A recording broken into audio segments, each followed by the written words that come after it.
Streaming, streaming, streaming. I'm dreaming of streaming. Hey, I'm Eric. I'm making a game. It's called the Godkiller. And today, New Year's Eve, 2019, I had an epiphany. So, I had mapped out the entire Godkiller game as far as story events.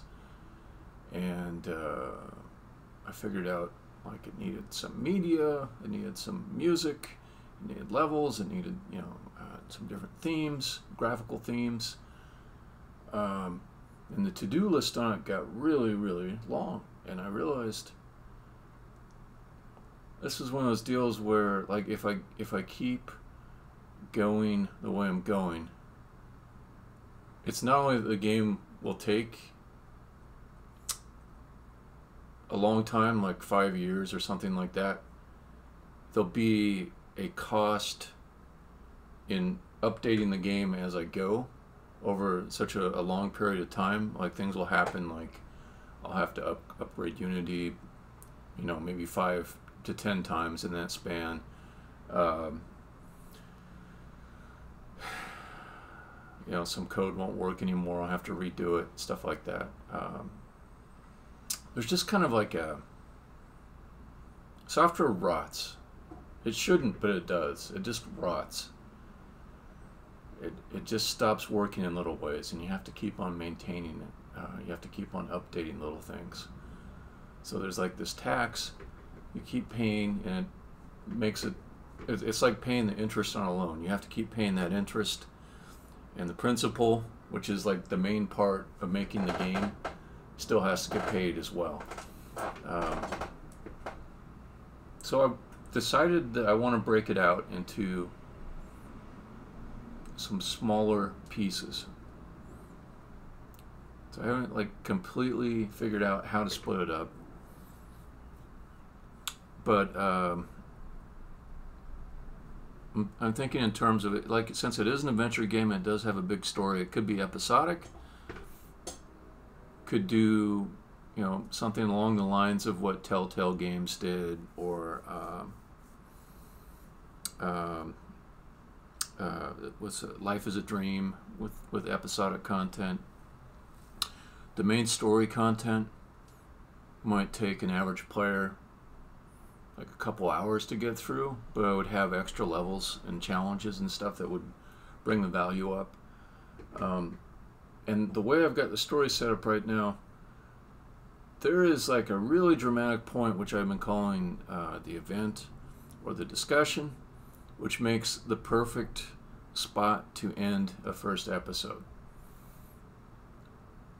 So whereas I've been thinking of like all of these levels kind of leading up to that as tutorial, I can put in a lot more proper game content, proper challenges in there, and let the story be a little bit sparser.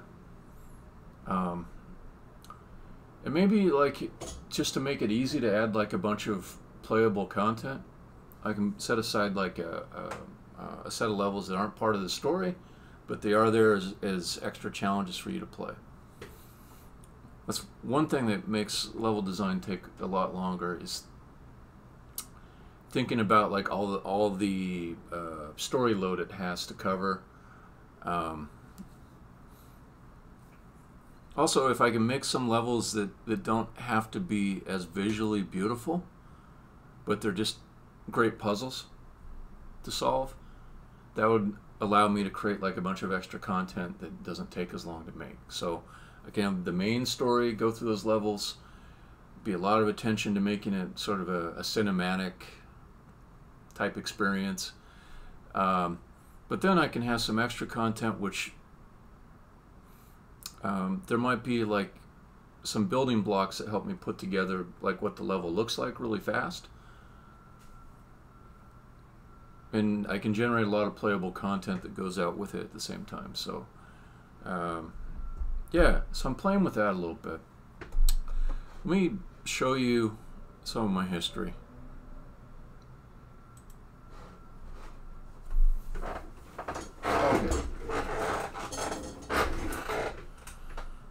So these are a bunch of games I worked on. Well, I mean, more than that, I created like the original games in the series, and then I was involved with other people to make the rest. So the first one I made was this one called DROD King Dugan's Dungeon. And by the way, the mistake I made with KDD is the mistake I'm really trying hard not to make here, which is release a first game with very little story to it. It's just a game, and then try to tack on the story later. So when I made KDD, I had some really small story to it, and it was about like this guy. I mean, let's click this for something a little extra to look at. So it was about this guy that a king hired to go down into his dungeons and kill all the monsters in them. Okay, so it was a very simple game story-wise, and it was really about solving puzzles. But as I was making it, I was thinking, it'd be nice to have some sequels. It'd be nice to add some more story. 'Cause I really do like telling the story. I think the very first version didn't have dialogue like this in it. There was some stuff in it that would give you an idea of who this character was, but not too much. And you know, this is like back in the early 90s when this came out. So then I started on the next game, Journey to Rooted Hold. And now I was in like a proper storytelling mode. I thought of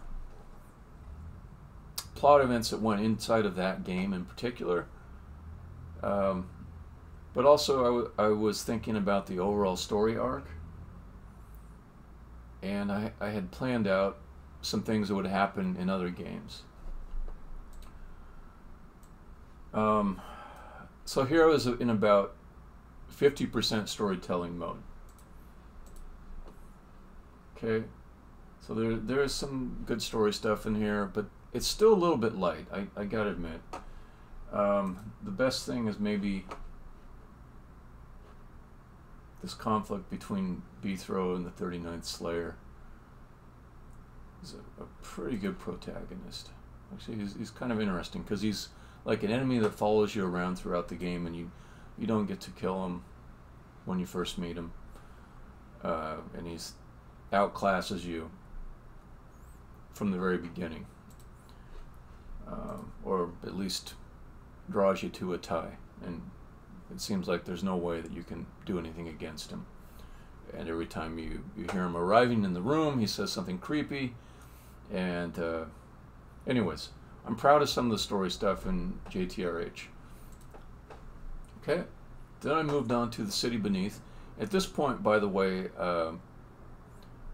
Mike Reimer was doing most of the work on these games. We'd specialized a little bit between us. He was sort of like the lead developer, and other things too. We all wore a bunch of different hats.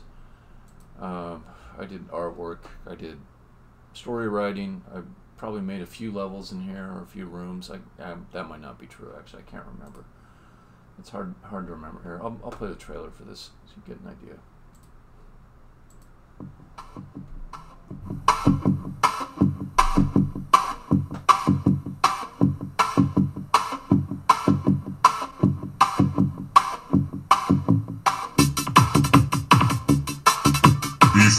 Dungeon. You're afraid I'll find out what you're up to and stop it. There is no way. You are nameless.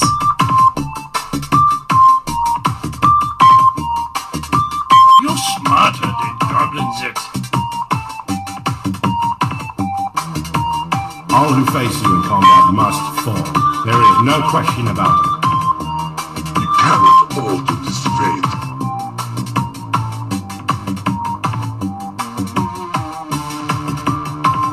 We are the stalwart army.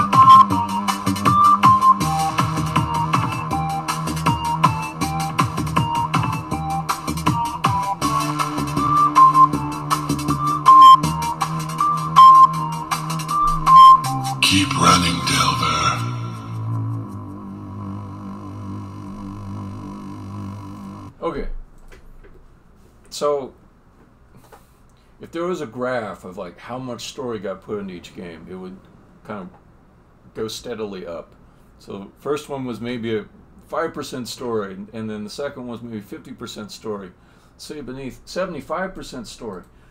I guess 100% story would be there's no game at all. No, I don't know how I come up with those numbers. Well, I'll say 100% equals the amount of story that got put into the last game, the Second Sky. So it went like this. KDD, just very simple story. There nothing ambitious about it at all. Journey to Rooted Hold. There were quite a few plot events and some hints at larger, more epic things. The City Beneath, we had to change the game to make it so that parts of the story would be possible. So in the previous game, Beethro always had his sword out, which sort of meant like he was always ready for battle. So everything in that game was kind of, while Beethro was in that mode. In the City Beneath, we said Beethro can put away his sword, he can do things like talk to people and follow conversation paths. And so it was us trying to step up to the story in each game a little bit more. So it didn't work out bad, but could have been better. It could have been better. So it could have felt like a consistent storytelling experience from one game to the next. And I know when I'm talking about this that the people that play the game, although a lot of them like the story, most of them are more into the gameplay than anything else. There's nothing wrong with that.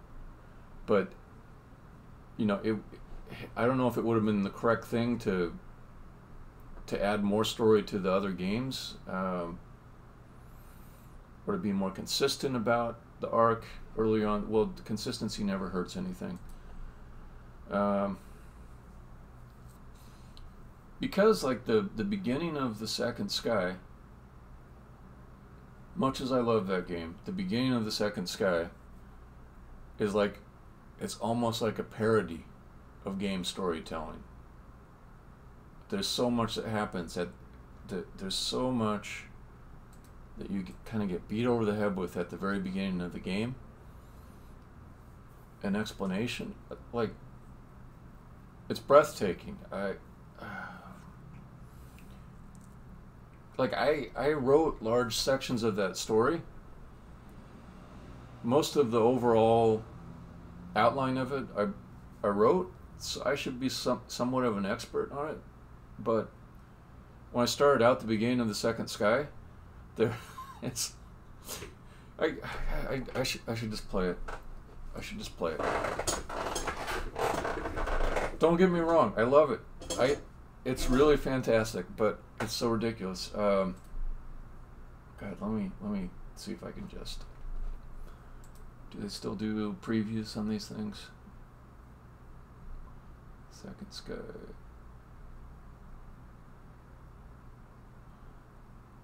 No. So this is no longer my company. I sold to Mike Reimer.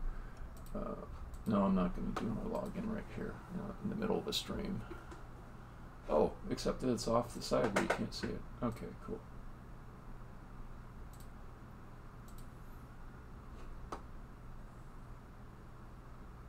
Okay, cool. So I can download Second Sky, and I can be playing this, and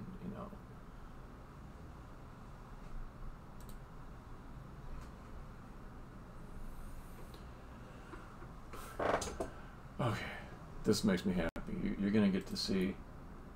You're gonna get to see the beginning of this game.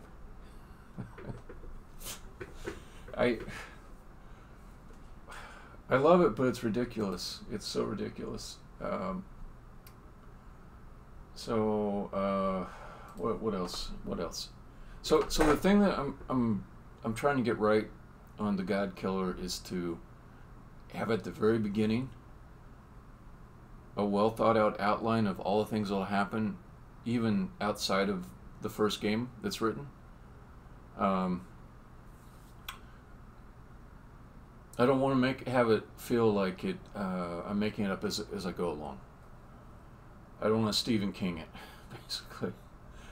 I want to Lindelof it. So the approach that Damon Lindelof uses is, sure, there's an outline. I mean, this is after he learned his lesson on Lost, I guess. He made some other things that were more consistent, like The Leftovers, which is, it's just a modern classic for me. It's like instant classic. It's the perfect series. So the Lindelof way is you don't world build in advance. You don't write out all the scripts to everything in advance. You do have an outline that shows where you're going for you. Major events and things like that. And I've got that now. So the two extremes would be, you write everything, you write all the dialogue before you even begin producing anything. You write it all the way out to the end of the series. That would be one extreme. The other extreme would be, you just make it up as you go along.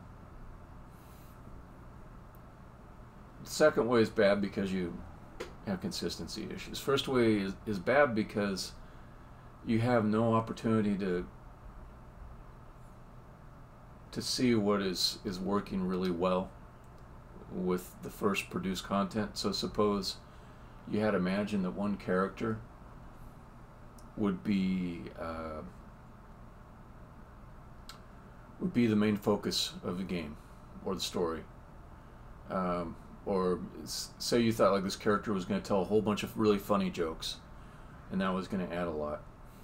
And then like you put together some content with that character and a certain actor, and you write jokes, and you know what? It's just not that funny, or it's not adding that much. It's like a distraction, or there's something not that great about it. But you see that something else you did, everyone really loves it.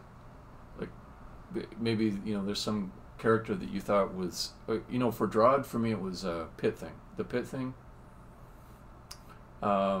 which is this kind of weird creature that hangs out in the bottom of pits and says cryptic things to the main character that supposedly will guide Beethro along. And a lot of people remember the Pit Thing and kind of studied all the things he said really carefully. And I thought that's just sort of like some kind of exposition device, or he just adds like a little bit of flavor and weirdness at certain points. But no, the Pit Thing was like a big deal. So we ended up putting more Pit Thing stuff in than we probably would have originally if I had just written out everything in DROD all the way through. A character that I didn't get as much legs out of as I thought I would is Half, who is Beethro's sidekick. And I don't know what it was. I thought he was going to be just like this amazing character that would be really interesting and have some nuances to his thought, and I don't know. He was good. He was fine, but he wasn't like a Pit Thing. He wasn't a Tendry. Tendry is like a ridiculous character that was really funny. I think part of it was because of Michael Abbott. I think Michael Abbott did both of those. Anyways, the voiceover actors for Tendry and the Pit Thing were funny and talented. And I think it might have been one person, but I'm just I think it might have been Michael Abbott for both of them. Let me take a look real quick. Michael Abbott, DROD.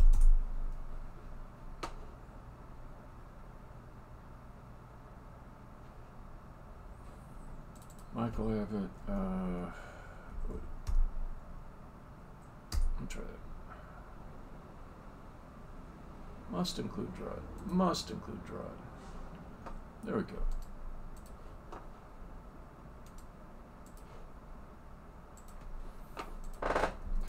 Abbott, Abbott, voice talent. Oh, it doesn't say who he did though. Okay, what is this one? So we have him in JTRH.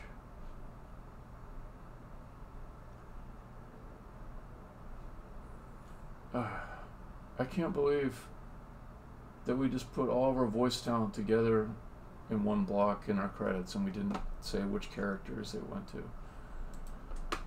All right. Anyways, he was definitely the pit thing. I don't know. Maybe he was Tendry too. Let me see.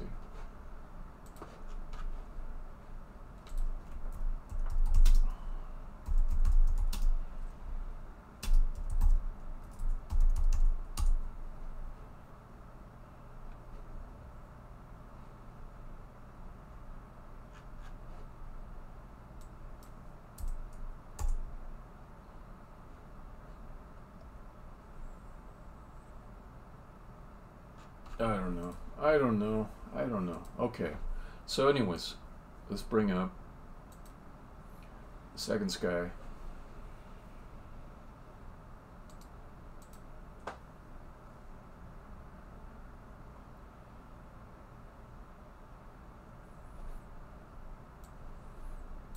By the way, got a whole bunch of songs here now.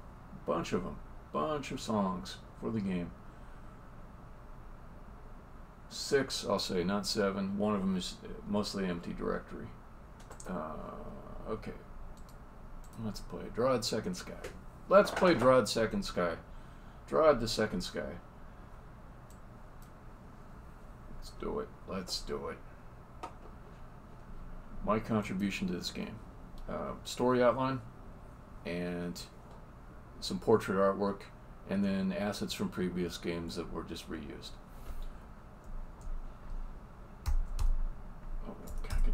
I'm not going to do that right now. Okay.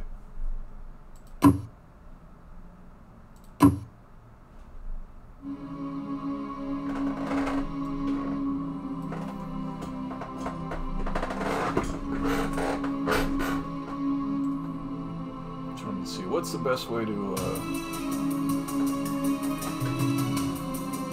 lay this out. Let me at least clean up the background a little bit.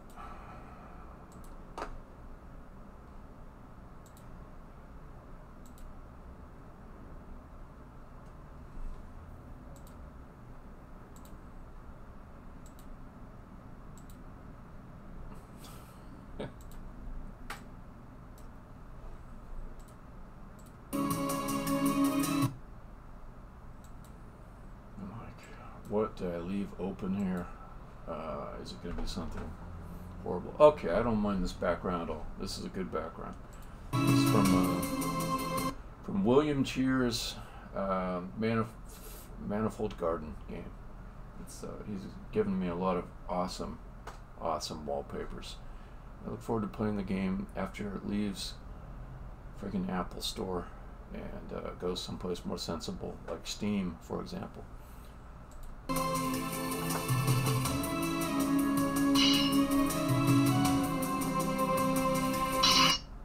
Okay, pay very close attention. See if you can figure what this stuff is. I'm Beethro Budkin, Smite Master. I spent years cleaning out city sewers, cellars, roach-infested basements, you name it.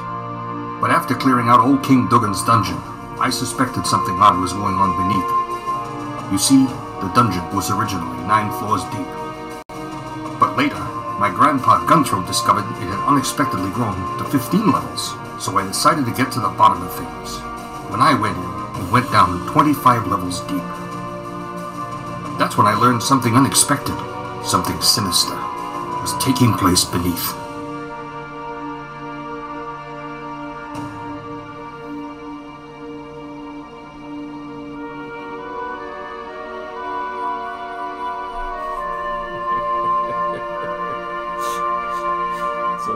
Choice you want to make here.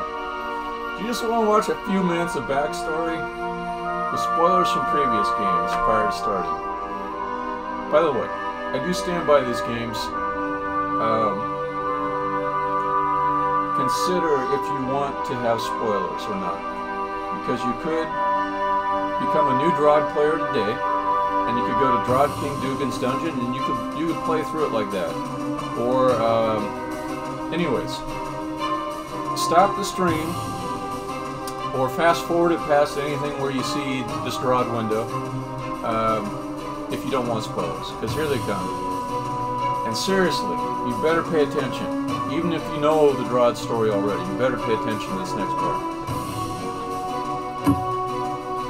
You've trespassed into the Empire's space unannounced. There are some places for Budkins to be, and this isn't one of them.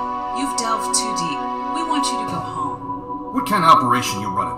I want answers. Mr. Budkin, here beneath, the Empire concerns itself with a grand variety of important tasks. What does the Empire want?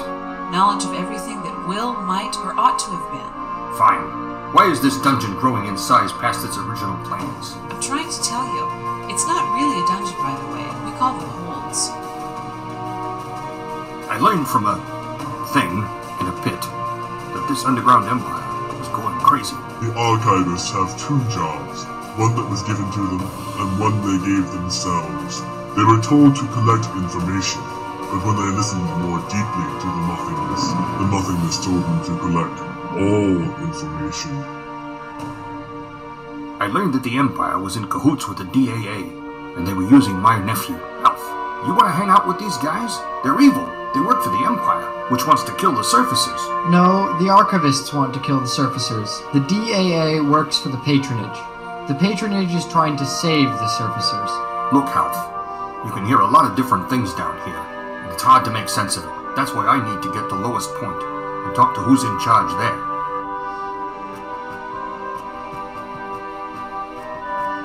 Hey, what are you guys doing here? Surround. 28-4.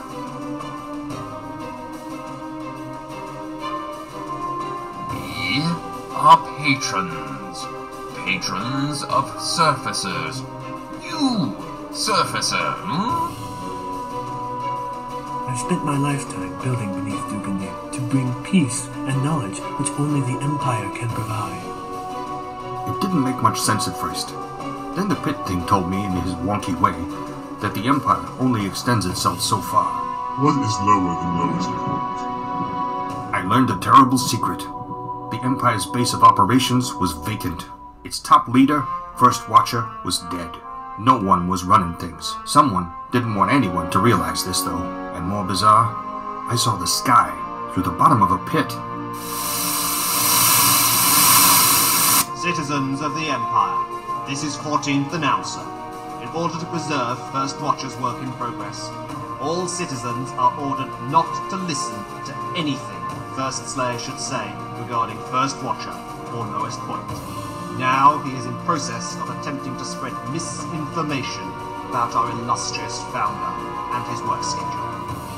In any event, the Empire was plotting some vast scheme they called the Grand Event. They've been working toward the Grand Event for generations. What's the Grand Event? You'll find out what's happening soon enough. And I do care about my home. That's the reason why I build. I build, or they might not survive. Half wouldn't share any secrets, so I decided to learn more from the Empire's Grand Library. Anything else I could do to learn about the Grand Event? Well, you could try reading up on cutting-edge tunneling technology, transportation algorithms, analytical kinematics, somnambular tendencies, crowd control, logistics and military operations, gravitational theory, fundamental tectonics. This didn't make much sense either, but I learned a way I could find the real truth. And the only way we'll beat them on knowledge is to find out true facts before they do. That's where the vessels come in. Boats? No, truth vessels. Vessels are another genetic recipe. Wait, these vessel guys are people like you or me, but they can't lie? We are going to the older holding vats, west of Rooted Hold. It might take them days to return. Constructing truth is no small task. I think you'll do fine as an interpreter. Go ahead. Interrogatory nuttersome nutterant. Force-firing. Pronouncement full. Interrogatory nuttersome nutterant. Answerman timesome Nixley smirtful conful current. Force wording. Pronouncement full. Interrogatory nardersur nodderant. Answerman timesome summa smirtful conful current. Force wording. Pronouncement full. What did you ask them? The same question, one I know the answer to. It's a test Jobus and I came up with.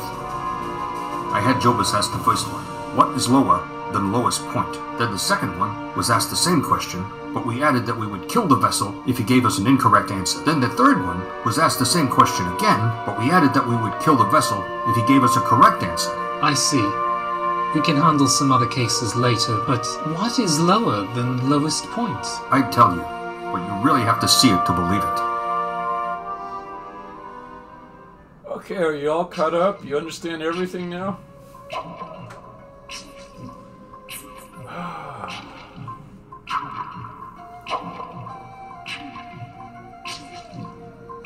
I love how complicated it got. I really do.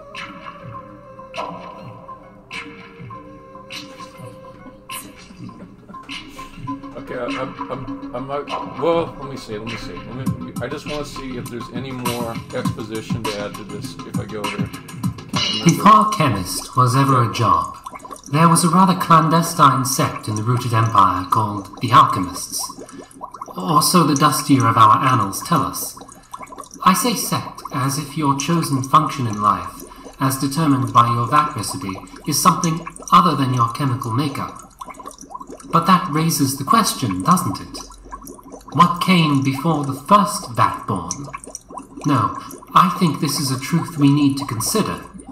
The Empire's entire current structure is hinged upon the brilliance of past individuals who were decidedly not vat-born. Thus, an observation must be made that calls into question the efficacy of our current system.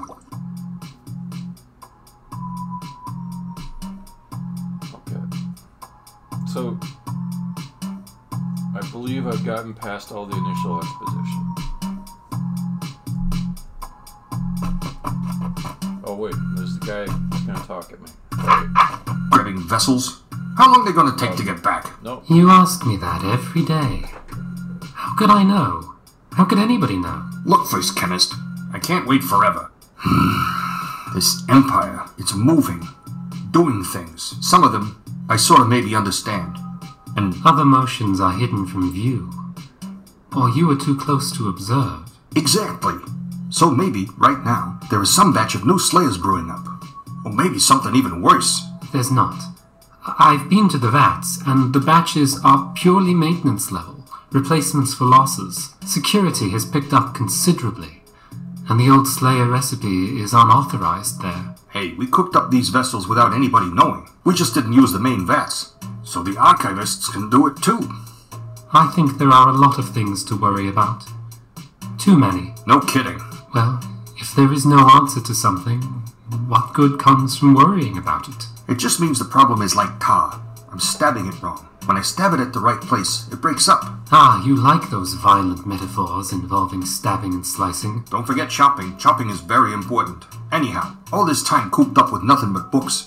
I've got a pretty good handle at True Tongue. But it's been a month. I've been waiting for a month studying the True Tongue. For all I know, armies have gone up and smashed the 8th to pieces.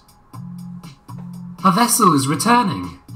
In God Omid 5, Skywise Nortwixt Knots. In God Omid 5, Skywise Nortwixt Knots. In God Omid 5, Skywise Nortwixt Knots. Yeah, that's funny.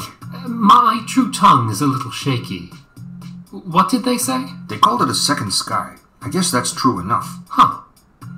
Did you notice? They all took the exact same amount of time to answer? Sure, because they all said the same thing. No, I mean the duration from the time you sent them off a month ago. They all spent the same amount of time researching the answer. Probably they each used precisely the same method, the same steps, and thus arrived at the same answer independently. That's a theory. They could have just talked to each other before coming in, though. Then again, with that kind of planning, you'd think they'd respond to death threats and just wouldn't come back.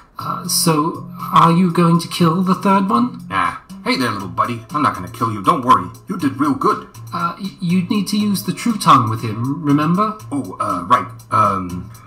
Smartwise, grumful, not pennant. Doesn't seem to care either way. Anyhow, I know what I'm asking next. Excellent. This time it should go so much faster. We have 322 vessels waiting for delegation. Holy hobuffins! Why didn't we use that many the first time? Hey, I suggested it. You wanted to run this test first, though. Okay. Test successful. Now I will ask the question. Okay, here goes. I'm so excited. Fordrandens Pitfold Secundus, course mettled. Fordrandens Skywise Alvenfort Norfeld. Clavenoft enst Montitudinal. Benovelmently Eraftonal Quince Hordent. Holdwise Fardend Grindel Mirthtonal. Fordrancis Swordent. Fordrandens Nevelent. Once Friedman Maxont? What did you ask? You got me thinking. There are a lot of things to worry about. So I asked him, what should I be worried about most? Oh, clever. I like it. Ha! I knew tracking those vessels would pay off. The Slayer is here. I need reinforcements. It's no longer safe here. First things first. I need to close that blue security gate to keep them out. I need to head north and clear out the rooms there of monsters. Okay. Now I think I'm past the initial exposition. And that last bit there, I have to take some blame for making it lengthy because I think I wrote that. Yeah, snoring. I don't think I'm going to play this game live. I wanted to just show it as an example of what 100% story looked like. So when I first saw the second sky, it was a little bit like the moment in Fight Club where Edward Norton realizes that a whole bunch of crazy people started a whole organization while he was having a psychotic break. And yeah, so no, I'm actually very respectful of the effort that went into it, but basically this story really blossomed, and it's as complicated as like, you know, like a Japanese manga series or something. It's just got a lot in it, which is cool. But the very first game was just a dude who has to fulfill a contract with this king and go and kill a bunch of monsters in his dungeon. That was the story. That was it. Well, no, there's a little bit more. There's like an antagonist towards the end of it who's a little bit like a fairy tale character. But the inconsistency, I never liked it. I never liked that we started off with so light on the story and then went all the way to this pinnacle story, peak story, 100% complexity. Where even me who has a rough idea of every little bit of the story in the game is like scratching my head a little bit. Part of the reason for all that exposition is that I can hear bits in there where the fans are explaining things very carefully. They want to show that they've thought it all through. They want to give the person that they assume is as into the story as them a kind of reassurance that it all holds together, that they've dotted the I's and crossed the T's. So there's things like it mentioned. Yeah, I'm gonna let it go. So I want to make a story that has that same level of detail behind it, but does not present all of it. So it'll hold together, but you won't be able to see all the reasons why it holds together. A lot of that will be submerged. It will not be part of the visible game. It will inform what happens inside of the game. So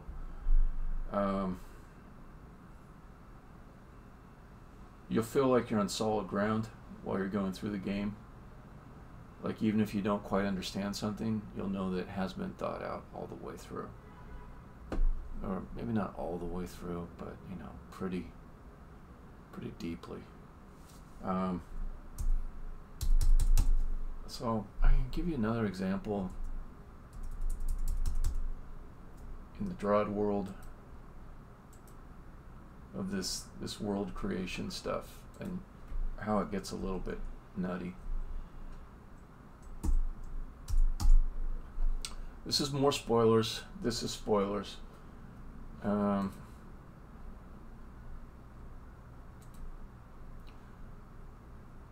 think it was called no,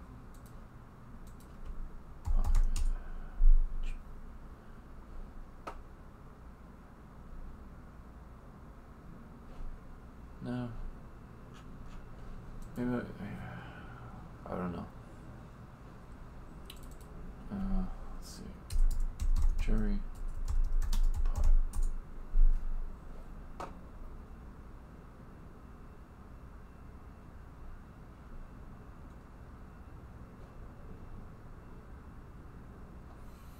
Yeah, I don't know. There's just so many hundreds of pages written about like different aspects of story canon. I don't know if I'll be able to dig it out very quickly, but we had a lengthy discussion of the topology of the universe inside of the DROD world, and you know what? I don't think I should go into it in detail, because it's like it's self-indulgent spoilers. But basically, in the title of the game, The Second Sky, there is like a whole topology that was thought out to come up with the second sky thing, and it begs so many questions as I went along with it, that we spent, you know, days and days and days sort of trying to figure out what would be the physics of this world. If this one thing has to be true, then this other thing maybe has to be true also.